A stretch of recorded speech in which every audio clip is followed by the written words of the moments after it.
ജോസേട്ടാ എന്നാണ് വിശേഷം? നല്ല വിശേഷം. സുഖമായിട്ട് പോകണം.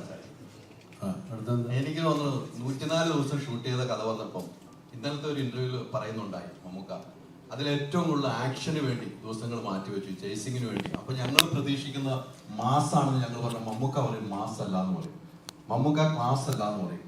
ഞങ്ങൾ ഏത് രീതിക്കാണ്? ഞങ്ങൾ മൊത്തം ഏറ്റെടുക്കാൻ തീരുമാനിക്കുകയാണ്. തീർന്നില്ലേ പ്രശ്നം? ഏറ്റെടുക്കുക. ഞാൻ നിങ്ങളെ ഏറ്റെടുത്ത് കഴിഞ്ഞാൽ എനിക്ക് സമാധാനമായി. നിങ്ങൾ ഏറ്റെടുത്തിരിക്കുന്ന അറിഞ്ഞതിൽ വളരെ സന്തോഷം. അപ്പൊ പോവാം. എങ്കിലും ആ കഥ, ഈ കഥാപാത്രം, സിനിമയിലെ കഥാപാത്രം എന്നൊക്കെ പറഞ്ഞ് ഇദ്ദേഹം പറഞ്ഞ പോലെ ഒന്നും വലിയ ട്രിക്കൊന്നുമില്ല.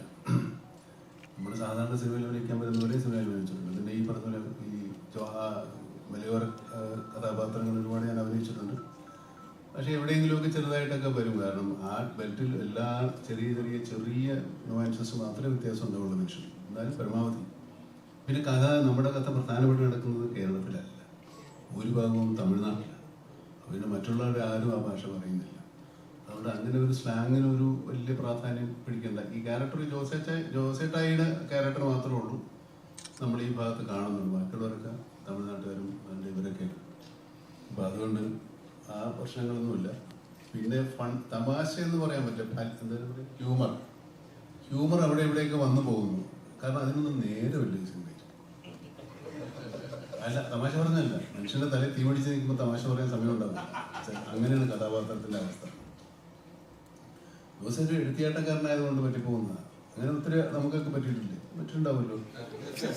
അങ്ങനെ എടുത്തിയാട്ടം കൊണ്ട് അബദ്ധമായാൽ അത് തലേന്ന് പോകില്ല, അത് വലിച്ചെറിഞ്ഞാലും പോകുക. അതിങ്ങനെ അണ്ടുപിടിച്ചിരിക്കുന്ന പോലെ പിടിച്ച് ജോസിനെ ഒരു വഴിക്കാക്കുന്നതാണ് ഈ സിനിമയുടെ കഥ. ബാക്കി കഥ ഞാൻ പറഞ്ഞാൽ നിങ്ങൾ സിനിമ കാണാൻ ഇൻട്രസ്റ്റ് ഉണ്ടാകാത്തത് കൊണ്ടെന്ന് തോന്നുന്നത് പോലെ അതുകൊണ്ടാണ് ഞാൻ പറയും.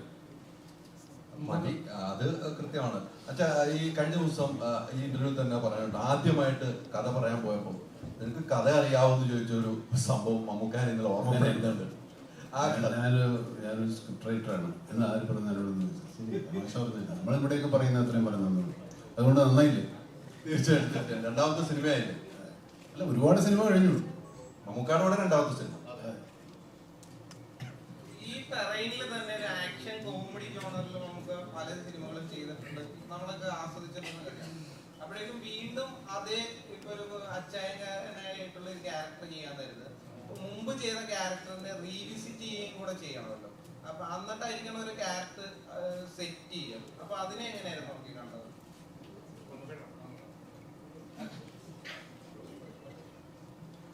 റീവിസിറ്റിംഗ് ഒന്നുമില്ല. ആ കഥാപാത്രത്തുമായിട്ട് യാതൊരു സാമ്യം ഉണ്ടാകാതിരിക്കുന്ന ശ്രമമാണ്. റീവിസിറ്റ് ചെയ്യുമ്പോൾ അതുപോലെ തന്നെ വരണ്ടേ. അങ്ങനെ വരാതിരിക്കാനാണ് ഞാൻ സാധാരണ ശ്രമിക്കുന്നത്. അങ്ങനെ ഉണ്ടായിട്ടില്ല. കാരണം അങ്ങനത്തെ ആ വന്നുപോയ കഥയിലെ കഥാ സന്ദർഭങ്ങളല്ല ഈ സിനിമയിൽ. അതാണ് അതിൻ്റെ വ്യത്യസ്തമാക്കുന്നത്. നമ്മൾ ഈ പറഞ്ഞ പോലെ കഥാപാത്രം പരിസരങ്ങളും തമ്മിൽ വ്യത്യാസമാകുമ്പോൾ കഥാപാത്രം തന്നെ മാറും. നമ്മൾ ഒരേ കഥ തന്നെ പല സ്ഥലത്തെടുക്കുമ്പോൾ പല കഥകളായിട്ട് മാറുന്നില്ല. ഇപ്പോൾ കർണൻ്റെ കഥ എടുത്ത ഒരുപാട് സിനിമകൾ, എല്ലാ പടത്തിലും കർണൻ ഒരുപോലെ അല്ലല്ലോ.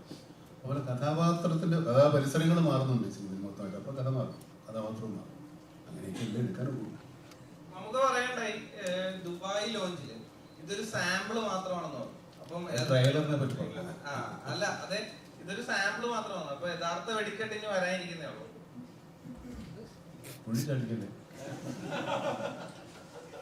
അത് വെടിക്കെട്ടാണെന്ന് നിങ്ങൾക്ക് തോന്നുന്നുണ്ടെങ്കിൽ ചിലപ്പോൾ വന്നേക്കാം.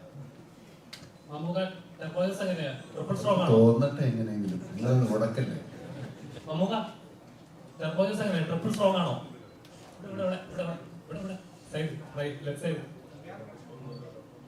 അങ്ങനെ അതായത് ഡയറക്ടർ പറയട്ടെ, ഞാനൊന്നും പറയുന്നില്ല.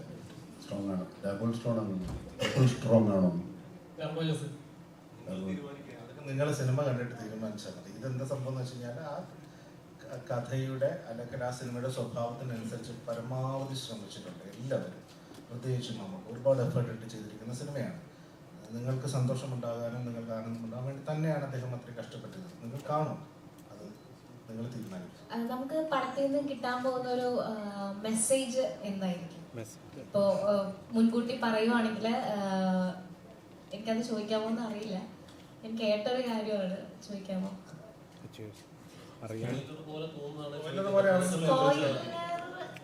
അങ്ങനെ വേണേ പറയാം. എന്നുവെച്ചാൽ ഒരു സ്കാമിനെ കുറിച്ച് അത് ഞാൻ കേട്ടിട്ടുണ്ട്. അപ്പൊ സിനിമയില് അപ്പൊ അതിന് വേണ്ടിയിട്ട് ആൾക്കാർക്ക് കൊടുക്കുന്ന ഒരു മെസ്സേജും മുന്നറിയിപ്പും ഒക്കെ നമുക്ക് കിട്ടാം. കാര്യങ്ങൾ സിനിമയിൽ ഉണ്ട്. അതിപ്പോ അത് സിനിമയിലൂടെ പോകുന്നതാണ്. അതിപ്പോ അത് ആരും വളരെ പോസ്റ്റായിട്ടൊന്നും പറയുന്നില്ല. ഞാൻ തന്നെ പറഞ്ഞിട്ടുണ്ട് സ്കാം ഉണ്ടെന്ന്.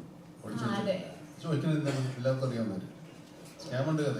നമുക്ക് അത് പറഞ്ഞിട്ടുണ്ട്. അപ്പൊ അതുകൊണ്ടാണ് ഞാൻ ചോദിച്ചത്. അതിനെ പഠിക്കുന്നുണ്ട്. പിന്നൊരു കാര്യം കൂടി ചോദിച്ചോട്ടെ, വൈശാഖ് സാറിന്റെ അടുത്താണ്.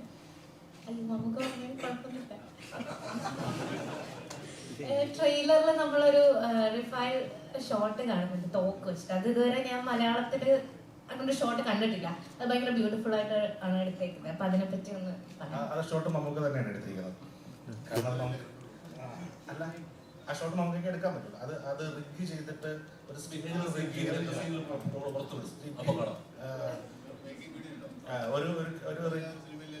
ഒരു സ്റ്റിക്കിൽ ഒരു ക്യാമറ റിഗ് ചെയ്തിട്ടാണ് ശരി കാണിച്ചു തരും കേട്ടോ. എത്രത്തോളം കഷ്ടപ്പെടുത്തിയിട്ടുണ്ട്. അത് പല നമ്മുടെ എല്ലാവരും നന്നായി കഷ്ടപ്പെട്ടു. അപ്പോൾ വീണ്ടും വീണ്ടും അത് ഓർമ്മിക്കും.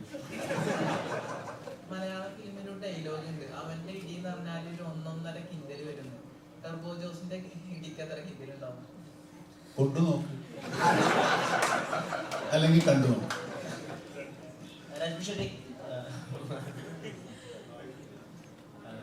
നമുക്ക് എന്ന് പറയുന്ന ആക്ടറിനെ നമ്മൾ ഇപ്പൊ പല ആളുകളും നമുക്കിടെ ചില അച്ചായൻ കഥാപാത്രങ്ങൾ ഇപ്പൊ ബാക്കിയുള്ളവരെ അങ്ങനത്തെ ക്യാരക്ടേഴ്സ് ചെയ്യുമ്പോൾ നമുക്കിടെ അങ്ങനത്തെ ക്യാരക്ടേഴ്സിനെ പോയിട്ട് പഠിക്കും, അതിനൊരു മീറ്ററാക്കി വെക്കുകയും ചെയ്യുന്ന അതാണ് അച്ചായ ക്യാരക്ടേഴ്സിനുള്ള ഒരു ഐക്കോണിക് സ്റ്റേച്ചർ മലയാളത്തിൽ. ഇപ്പൊ കോട്ടയം എന്ന് പറയുന്ന പോലത്തെ ഒരു ക്യാരക്ടറിനെ നമ്മൾ അങ്ങനെ പിന്നെ ആരും സൃഷ്ടിച്ചു കാണിക്കില്ല. സോ മമ്മൂക്കയുടെ കൂടെ ഓപ്പോസിറ്റ് അത് പെർഫോം ചെയ്ത് കാണിക്കുക. നിങ്ങളും ആദ്യമായിട്ടാണല്ലോ അങ്ങനെ കൊമേഴ്ഷ്യലി ആയിട്ടുള്ള ഒരു വില്ലനായിട്ട് എത്തുന്നത്. മമ്മൂക്കയെ നമ്മൾ കുറച്ച് കാലത്തിന് ശേഷമാണ് ഇത്രയും കൊമേഴ്ഷ്യൽ ആയിട്ടുള്ള ഒരു പ്രൊട്ടഗോണിസ്റ്റ് ആയിട്ട് കാണുന്നത്. സോ എന്തൊക്കെ പുതിയത് കൊമേഴ്ഷ്യൽ സിനിമയെ പറ്റിയിട്ട് മമ്മൂക്കയിലൂടെ മനസ്സിലായി? Everything I learned here is new. നമ്മുടെ Vaishakh സാറുടെ techniques or the way Midun has written or for example the first day I went I was a little scared because of the language. എനിക്ക് മലയാളം അറിയും, പക്ഷേ അവരുടെ മുമ്പ് സംസാരിക്കുമ്പോൾ കുറച്ചും കൂടി ബുദ്ധിമുട്ടുണ്ട്. അപ്പോൾ എനിക്ക് കുറച്ചും കൂടി ഇന്റിമിഡേറ്റ് ആയി. അവരുടെ എൻ്റെ ഡയലോഗ് ഫ്ലോ കുറച്ചും കൂടി മാറി. Then he said the same dialogue in his flow. The moment he said, I was like, why did I think in this way? Then I was so comfortable because I knew that he's not judging me, and and the unfortunate thing was he didn't have dialogue. He had to look at me. That was much more scary. He's just looking at me. I need to tell it. I'm like, okay. But the moment he gave me the flow, I could actually hold on to the scene. So then I knew that there is a lot to learn in the commercial space that bridge cinema makers or indie filmmakers need to learn. The way they write, the way they approach Vishnu Sharma's camera angle, the way Sir performed, or Vaishak, how he ideated the scene and everything. That I think I really say it's a film school to me. But they paid me the fees, that's all. നമുക്കിപ്പോൾ Hitler എന്നുള്ള സിനിമയിലെ action സീനുകളിൽ Mammukka എല്ലാ action സീനുകളും ഇടത് കൈ കൊണ്ടാണ് initiate ചെയ്തിട്ടുള്ളത്. ആ cinema കണ്ടാൽ അറിയാം. നമുക്കത് എഫേർട്ട് എടുത്തിട്ട് എല്ലാം ആക്ഷൻ തുടങ്ങുന്നത് ഇടത് കൈ കൊണ്ടാണ്. അപ്പൊ അങ്ങനെ ഒരു കൊമേഴ്ഷ്യലായ സിനിമയിൽ അങ്ങനെ ഒരു ചെറിയ എഫേർട്ട് അല്ലെങ്കിൽ അങ്ങനെ ഒരു എഫേർട്ട് എടുക്കേണ്ട കാര്യമില്ല ആക്ച്വലി. പക്ഷെ ആ ഒരു വ്യത്യസ്തത നമുക്ക് കാണാം. അപ്പോൾ വൈശാഖ് ചേട്ടനോടും മമ്മൂക്കയോടാണ്. ടേബോയിൽ ഇപ്പോൾ 104 ദിവസത്തിലെ 70% സമയവും ആക്ഷനും സ്റ്റണ്ടിന് വേണ്ടിയിട്ടാണ് മാറ്റി വെച്ചിട്ടുള്ളത്. അങ്ങനെ മമ്മൂക്കയുടെ ഭാഗത്ത് കണ്ട ഇനീഷ്യേറ്റീവ്സ് ഒക്കെ ഒന്ന് പറഞ്ഞു.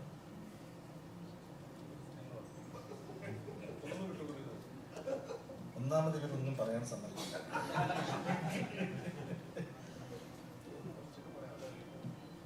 ഈ നമ്മുടെ നിങ്ങളുടെ ഫോട്ടോസ് ശ്രദ്ധിച്ചിട്ടുണ്ടാവുന്ന അറിയില്ല. ടർബോയുടെ നമ്മുടെ ഫസ്റ്റ് സ്ട്രീമാണത്. അത് തന്നെ നമ്മുടെ ലെഫ്റ്റ് ഹാൻഡാണ് ഉപയോഗിച്ചത്. അപ്പം നമ്മൾ ഇതിനകത്ത് ടർബോ പഞ്ച് എന്ന് പറഞ്ഞൊരു പഞ്ച് ഡിസൈൻ ചെയ്തിട്ടുണ്ട്. അപ്പം അത് ലെഫ്റ്റ് ഹാൻഡ് പഞ്ചാണ്. പഞ്ചിന്റെ സ്ട്രെങ്ത് കൂടുതലായിരിക്കും. നമുക്ക് എന്നോട് പറഞ്ഞിരുന്നു അടിയോടടി സിനിമ തരാമെന്ന്. വാക്ക് വലിച്ചിട്ടുണ്ട്. ഈ ഇപ്പം ഭീഷ്മത്തിൽ നമ്മൾ നോക്കാൻ നേരത്ത് അതിന്റെ ഫൈറ്റ് സീക്വൻസിലൊക്കെ ബോൾട്ട് പോലത്തുള്ള ന്യൂ ടെക്നോളജീസുമായിട്ട് നമുക്ക് മല്ലിടുന്നതാണ്, ഇല്ലെങ്കിൽ അതിനെ തോൽപ്പിക്കുന്നതാണ്. അപ്പൊ നേരെ മറിച്ച് ഇപ്പം ടർബോയിൽ വരാൻ നേരത്ത് ഫൈറ്റ് സീക്വൻസിന്റെ അത് ഇപ്പൊ ട്രെയിലർ കട്ട്സിലൊക്കെ നമ്മൾ കണ്ടത് ഗംഭീരമായിട്ടുള്ള ഷോട്ട്സ് കാര്യങ്ങളൊക്കെയാണ്. അതിനെ എങ്ങനെയായിരുന്നു ഈ ടെക്നോളജിയുമായിട്ട് നമുക്കവിടെ മല്ലിടല്? നമുക്ക് ടെക്നോളജിയിൽ മല്ലിടേണ്ട കാര്യമില്ല. വളരെ നല്ല ധാരണ ടെക്നോളജിയിലുള്ള ആളാണ്, നമുക്ക് പറഞ്ഞു തരും. അപ്പൊ ഇതിൽ നമുക്ക് ഉപയോഗിക്കാൻ പറ്റുന്ന ഇപ്പൊ സാധ്യമായിട്ടുള്ള ഒരു പരമാവധി ലഭിക്കാവുന്ന എല്ലാ ടെക്നോളജികളും എല്ലാ എക്യുപ്മെന്റ്സുകളും ഉപയോഗിക്കാൻ ശ്രമിച്ചിട്ടുണ്ട്. അതൊക്കെ കമ്പനി പ്രൊവൈഡ് ചെയ്തിട്ടുണ്ട്.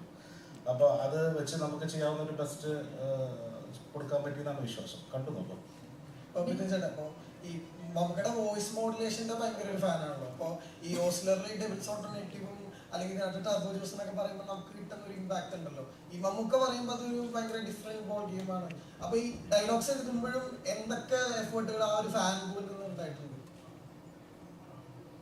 നമ്മളങ്ങനെ ഒരു ഭയങ്കര ചീസി ഡയലോഗുകൾക്ക് ഇതിനകത്ത് അങ്ങനെ കാര്യമായിട്ട് ശ്രമിച്ചിട്ടില്ല.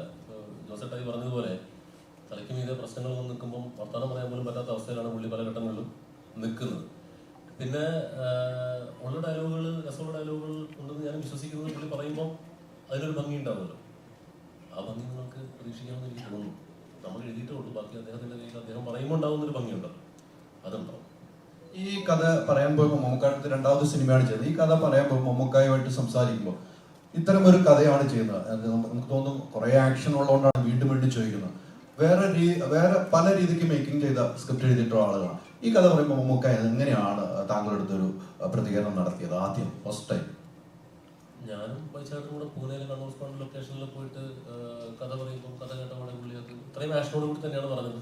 പുള്ളി അത് നോക്കി അടിച്ചു. അത് ചലഞ്ചായിട്ട് ഏറ്റെടുത്തുകൊണ്ടായിരിക്കുമല്ലോ ഇങ്ങനെ ഒരു സിനിമ ചെയ്യാമെന്ന് തീരുമാനിച്ചത്. അപ്പം ഒരുപാട് ആക്ഷനുണ്ട്, ഒരുപാട് ലൈഫ് സീക്വൻസുകളുണ്ട്.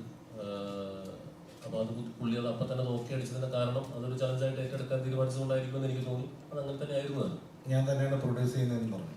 അതെ, അത് മറ്റൊരു ചലഞ്ച്.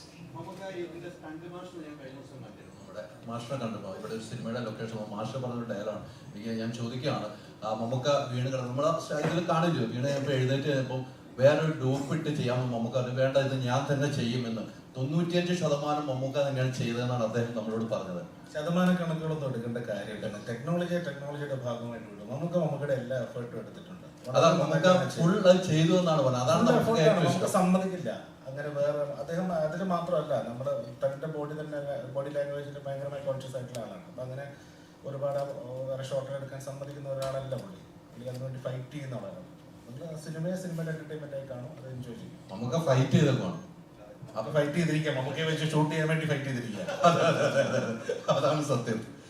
ജോൺ ചേട്ടായി നേരത്തെ പറഞ്ഞ പോലെ 4 സിനിമകൾ മമ്മൂക്കാനെ വെച്ച് ഇതുവരെ അവസരം കിട്ടി. ഇപ്പോഴാണ് തന്നെ മമ്മൂക്ക 5ാമത്തെ സിനിമയാണ് മമ്മൂട്ടി കമ്പനിയാണ്. ഇനി 400 സിനിമ എന്നാണ് പറഞ്ഞിരിക്കുന്നത്, 40 സിനിമ എന്നാണ് പറഞ്ഞിരിക്കുന്നത്. സത്യമാണെങ്കിൽ ഒന്ന് മമ്മൂക്കയുടെ അടുത്ത് വിളിച്ചെന്ന് ചോദിച്ചൊന്ന് ഉറപ്പിക്കണമല്ലായിരിക്കും. ഞാനും മമ്മൂക്ക അങ്ങനെ ഉറപ്പിക്കേണ്ട കാര്യമില്ല. ഒരു മാനസിക വ്യാപാരമുണ്ട്, അതെന്റെ വിശ്വാസം. ഈ ജോണിച്ചാലിന്റെ കഥാപാത്രം എന്ന് പറയുകയാണെങ്കിൽ ഇതിന്റെ കഥാപാത്രം എന്ന് പറയുന്നത് കുഴപ്പമില്ലാന്ന് തോന്നുന്നു. എന്റെ കഥാപാത്രം പറഞ്ഞാൽ ഇതിന്റെ മൊത്തത്തിലുള്ള ത്രില്ല് പോകും. അത് പറയാൻ നമുക്കത് വരാൻ അറിയിക്കുന്ന ഒരു കഥാപാത്രമാണ്. ഈ ഉത്സവ സ്ഥലങ്ങളിലൊക്കെ ഈ കടകൾ, പെരുന്നാൾ കടകൾ വാടകയ്ക്ക് ലേലം വിളിച്ചെടുക്കുകയല്ലേ, അങ്ങനെ എടുക്കുന്ന ഒരാളാണ്. അതുകൊണ്ട് ജീവിക്കുന്ന ഒരാളാണ്.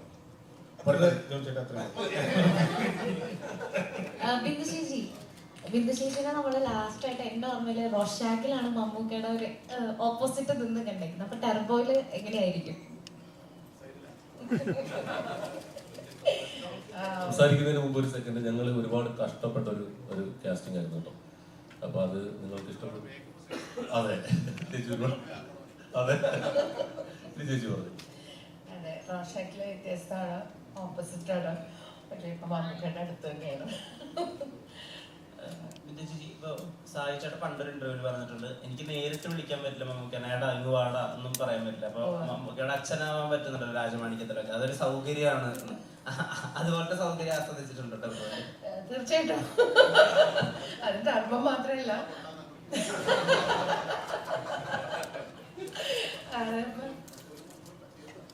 അതെ അതെ. ബസ് കണ്ടക്ടർ എന്ന് പറഞ്ഞ മൂവിയിലാണ് ഞാൻ ആദ്യം മമ്മൂക്കയുടെ ഉമ്മയാണത്. എനിക്ക് സെക്കൻഡ് ടൈമാണ്. വളരെ സന്തോഷമാണ് ഈ പറഞ്ഞതൊക്കെ ഞാനും.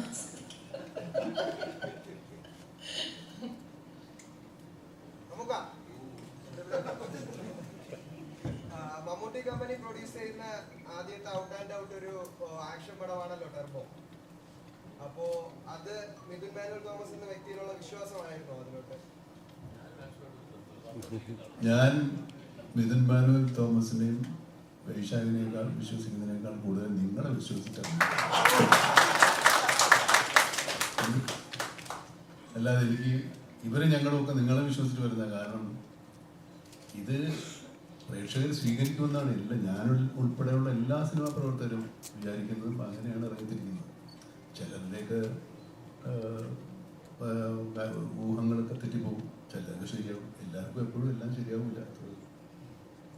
ഇത് ശരിയാക്കണേ. ഇപ്പം നമുക്കറിയാം മാസ് സിനിമകള് ഇല്ലെങ്കിൽ ആക്ഷൻ സിനിമകൾ എന്ന് പറയാൻ നേരത്തെ തന്നെ മലയാളികൾക്ക് ഓർമ്മ വരുന്ന ബിഗ് ബിയും ഭീഷ്മറും. അപ്പൊ അതിന്റെ അകത്ത് ബിഗ് ബിയില് ഗോപി സുന്ദർ ചെയ്ത് വെച്ചിരിക്കുന്ന സ്കോർ എന്ന് പറയുന്നത് യോ ബിഗ് ബി എന്നൊക്കെ പറഞ്ഞിട്ട് ഇന്നും വൈറലായിട്ടുള്ള ഒരു എന്താണ് സ്കോറാണ്. അത് കഴിഞ്ഞ് ഭീഷ്മറത്തില് സുഷിൻ ചെയ്തു വെച്ചിരിക്കുന്ന ഒരു ലെയർ. അതിനുശേഷമാണ് നമുക്കടെ ടർബോയില് ക്രിസ്റ്റ വരുന്നത്.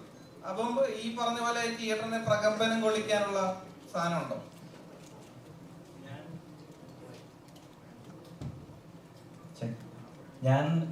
ഞാൻ ആദ്യം ഫേസ് ചെയ്ത ഇഷ്യൂ എന്താണെന്ന് വെച്ച് കഴിഞ്ഞാൽ ബ്രഹ്മയുഗം അത്യാവശ്യം സ്പേസ്ഡ് ഔട്ട് ആയിട്ട് സൗണ്ട് സ്കേപ്പും പരിപാടികളും മാക്സിമം എലമെന്റ്സ് കുറച്ച് ആ ക്ലാസ് മെയിൻറ്റെയിൻ ചെയ്ത് ചെയ്യാനാണ് ശ്രമിച്ചത്. നേരെ എക്സ്ട്രീം അറ്റത്താണ് ഇപ്പുറത്ത് ടർബോ വന്നത്. അപ്പൊ ആദ്യം ഞാൻ വൈശാഖിനോട് പറഞ്ഞു, ചേട്ടാ എനിക്ക് കുറച്ച് ടൈം തന്നെ, ഞാനിത് ബ്രഹ്മയുഗത്തിൽ നിന്ന് ഇറങ്ങി ഇതിലോട്ട് കയറാനുള്ള ടൈം തന്നെ എന്ന് പറഞ്ഞു. പക്ഷെ ഗ്രാജുവലി ചെയ്തു വന്നു. പിന്നെ ഈ പറഞ്ഞ പോലെ മാസ് പരിപാടി തന്നെ ആയിട്ട് വന്നിട്ടുണ്ട്. പ്രകമ്പനം കൊള്ളിക്കുമെന്നൊക്കെ ഉള്ളത് കണ്ടു നോക്കിയിട്ട് പറ. ഇത് ഇലക്ട്രോണിക് പരിപാടികൾ ഉണ്ട്. എനിക്ക് കൂടുതലും ഇഷ്ടമുള്ള ജോണറാണ്. പിന്നെ സബ് സൈഡ് നമ്മൾ കുറച്ച് പെർക്കഷൻസ് ഒക്കെ റെക്കോർഡ് ചെയ്തായിരുന്നു സബ്തയില്. അപ്പൊ അങ്ങനത്തെ പരിപാടികളും ഉണ്ട്. മൊത്തത്തില് ഹൈബ്രിഡ് ആയിട്ടാണ് ചെയ്തേക്കുന്നത്.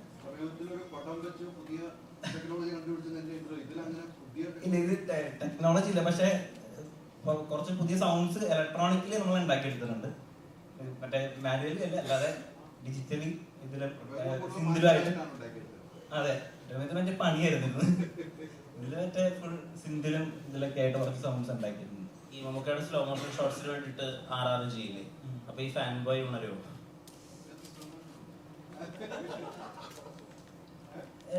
ക്യാരക്ടറിന് സിനിമയ്ക്ക് എന്ത് കൊടുക്കാൻ പറ്റും ഉറപ്പായിട്ടും ഇതുണ്ട്. പക്ഷെ അറ്റ് ദി എൻഡ് എനിക്ക് അഡ്രിനാല് കിട്ടുന്നുണ്ടോ, എനിക്ക് അഡ്രിനാല് കിട്ടുന്ന വരെ വർക്ക് ചെയ്തിട്ടുണ്ട്. എനിക്ക് അഡ്രിനാല് കിട്ടിയിട്ടുണ്ട്. എന്താ നോക്കാം.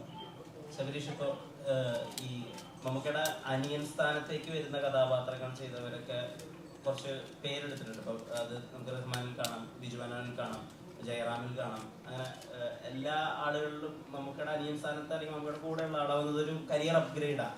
അപ്പൊ ടെർബോ ആ വിധത്തിലൊരു അപ്ഗ്രേഡ് ആയിരിക്കും ആണെന്നല്ലേ പറഞ്ഞ. ഇപ്പൊ ആവട്ടെ, സന്തോഷമല്ലേ ഉള്ളൂ. അതില് നമുക്ക് 23-ാം തീയതിക്ക് ശേഷം അറിയാം.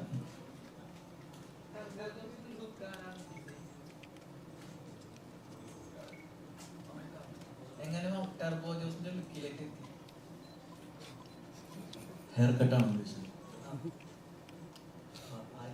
ആരും ഒന്നും പറഞ്ഞില്ല.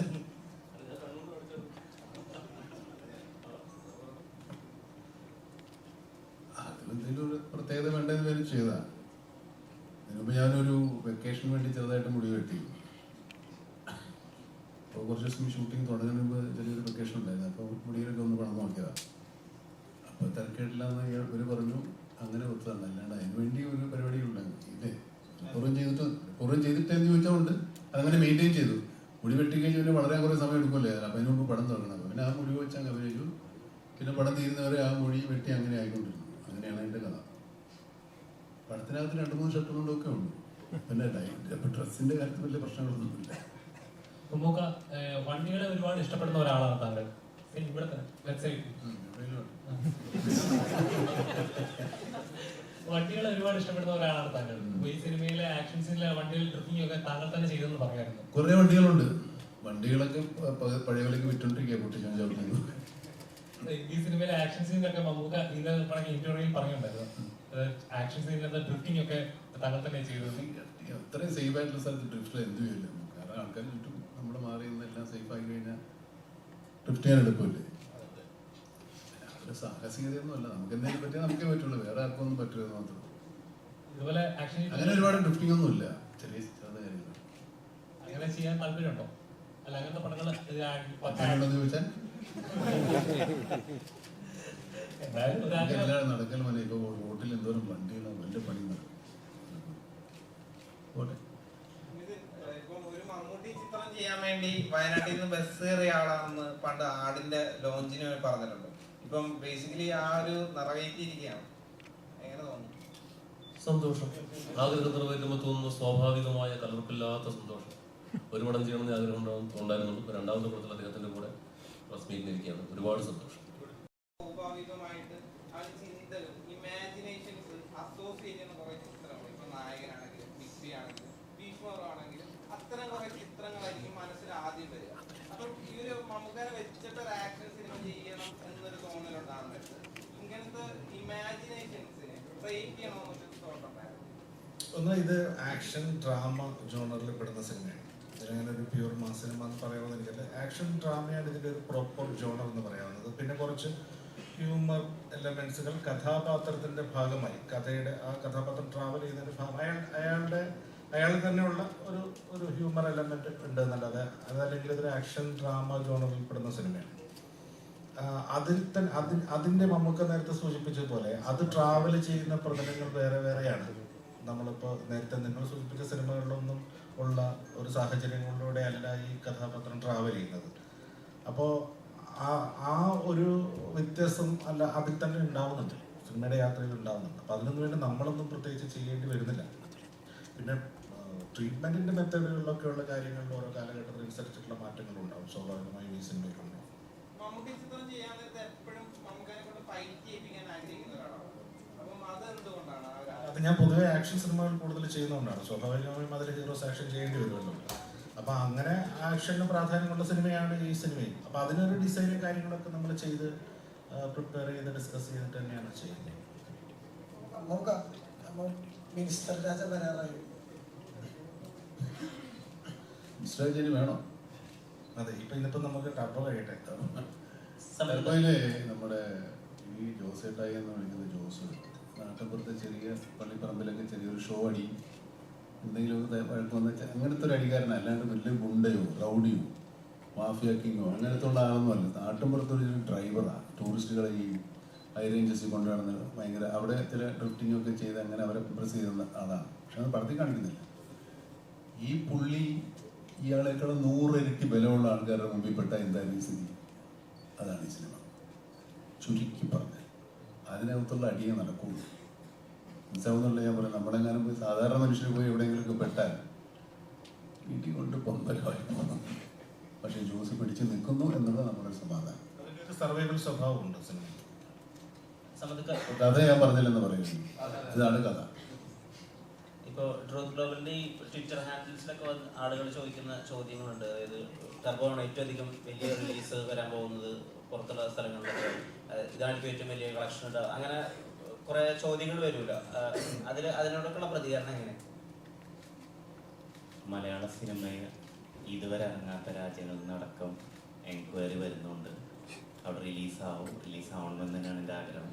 പക്ഷെ ഇതെല്ലാം ഇക്കാടെ അപ്രൂവലിനനുസരിച്ചിരിക്കും. ഇക്ക ഓക്കെ പറഞ്ഞാൽ എല്ലായിടത്തും ഉണ്ടായിരിക്കും. അതൊരു വലിയ റിലീസ് തന്നെ ആയിരിക്കും. റിലീസാവട്ടെ, ആൾക്കാർ കാണട്ടെ. ഇപ്പം എംഎൽഎ നേര് പറയുന്നു. ഇതേ നമ്മൾ കേട്ടിട്ടില്ലാത്ത രാജ്യങ്ങളൊക്കെ ഉണ്ട്. അങ്ങനെ തമാശ അല്ല. അവിടെ ഈ പറയുന്നതുകൊണ്ട് ഒരുപാട് നമ്മുടെ ആൾക്കാരുണ്ടാവുമല്ലോ. ഒരു ഷോ, 2 ഷോ, 3 ഷോ, പിന്നെ ഓരോ ദിവസം കൂടുതൽ ഷോ അങ്ങനെയൊക്കെ വരുന്നുണ്ട്. ഏതായാലും ആളുകൾ എന്തൊക്കെ പ്രതീക്ഷിക്കുന്നുണ്ട്. അതാണ് വേറൊരു ടെൻഷൻ.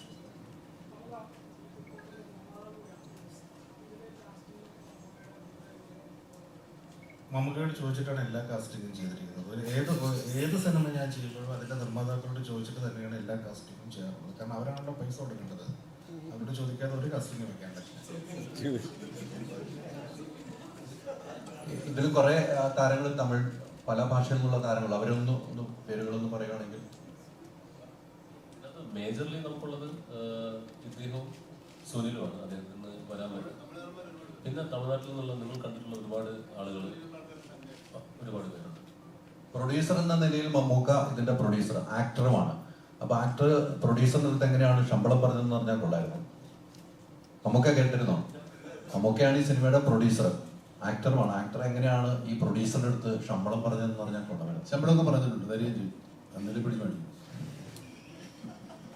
കൃത്യമായിട്ട് പറഞ്ഞിട്ടുണ്ട്. പിന്നെ വിട്ടുവീഴ്ച ചെയ്യുമോ? വിട്ടുവീഴ്ച ചെയ്യേണ്ട വരില്ല. അങ്ങനെ പരിപാടിയുണ്ടെങ്കിൽ തന്നെ ഇവർ തരാതെ പറ്റിക്കലേ ഉണ്ടാവും. നമ്മൾ വിട്ടുവീഴ്ച ചെയ്യില്ല. അതെ, വിട്ടുവീഴ്ച ചെയ്താൽ അവർ അത് ശീലമാക്കും. പിന്നെ തരാതെ പറ്റിക്കാം, നമുക്ക് കുറവുണ്ടാവും. ഇതൊരു റിയൽ ഇൻസിഡൻസ് ബേസ് ചെയ്ത കുറച്ച് കാര്യങ്ങൾ ഈ സിനിമയിലുണ്ടെന്ന് പറഞ്ഞിട്ടുണ്ടായിരുന്നു. ശരിക്കും അങ്ങനെ തന്നെ ആണോ? അത് ആ സ്കാമുമായി ബന്ധപ്പെട്ട് നമ്മൾ പറഞ്ഞ കാര്യങ്ങളാണ്. അത് കാണാൻ നിങ്ങൾക്ക് സ്കാമുമായി ബന്ധപ്പെട്ട്. പിന്നെ ഒരാളുടെ ഒരു കുഞ്ഞിൽ ഒരു ജീവിതത്തിൽ നടന്ന ഒരു റിയൽ ഇൻസിഡന്റിന്റെ ഒരു പീസും കൂടെ നമ്മൾ ഉൾപ്പെടുത്തിയിട്ടുണ്ട്. അങ്ങനെ രണ്ട് കാര്യങ്ങൾ ഇതിനകത്ത് ബന്ധപ്പെട്ടിരിക്കുന്നു. നമുക്ക് ഫഹദിന്റെ രാജമാണിക്യം കണ്ടിരുന്നോ? നമുക്ക് ഫഹദിന്റെ രാജമാണിക്യം കണ്ടിരുന്നോ? അപ്പം ഫഹദിനെ ഒരു പേഴ്സണൽ ഡിസ്കഷനിൽ പറയുണ്ടായി, രാജമാണിക്യം ചട്ടമ്പിനാടൊക്കെയാണ് ഫഹദിന് അതിൻ്റെ അത് ഒരു റഫറൻസ് ആയതെന്ന് പറഞ്ഞിരുന്നു. നമുക്ക് കണ്ടിരുന്നോ?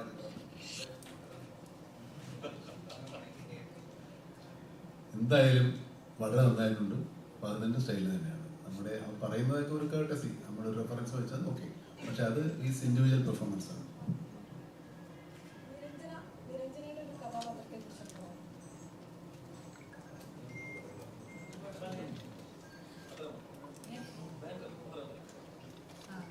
ചേട്ടാ പറഞ്ഞ പോലെ സിതാരാണ് ക്യാരക്ടറിന്റെ പേര്. ഭയങ്കരാണ്.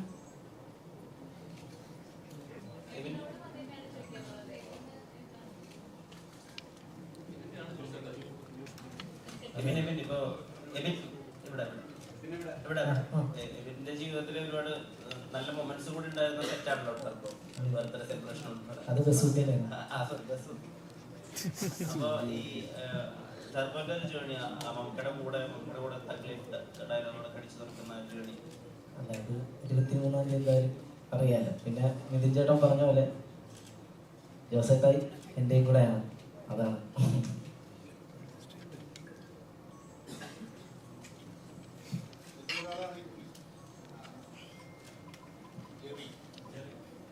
എന്റെ കാര്യം പറഞ്ഞു.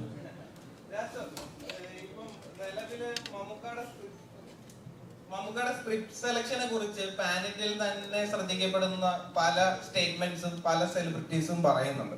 ഒരു ക്രിയേറ്റർ എന്ന നിലയിൽ എങ്ങനെയായിരുന്നു ഇതിനെയൊക്കെ നോക്കി കാണാം മമ്മൂക്കയുടെ സ്ക്രിപ്റ്റ് സെലക്ഷൻസും കാര്യങ്ങളും? I think the first question I asked him when I met him was the same thing, because I'm a director who acts, and I'm very scared when I act in other script, because it's not only about selecting the script, it's also about selecting the team, and selecting the team which actually is very passionate when we go on ground. Some people might write it very well, but they may not execute very well. Some might execute very well, they may not promote very well. So these are the stages that cinema has. So how do you select the script is the question that I had. And he said one beautiful thing, that is like, art is risky. I think that's the beauty of art. The moment we want to make it risk-free, then the whole fun is gone. So whenever he chooses a director or a script, he always chooses risk, and in spite of it, he goes.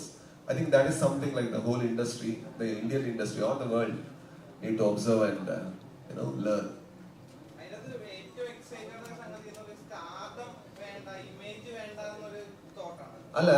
I think we need to learn it. It's not easy to have, everybody is insecure, especially artists.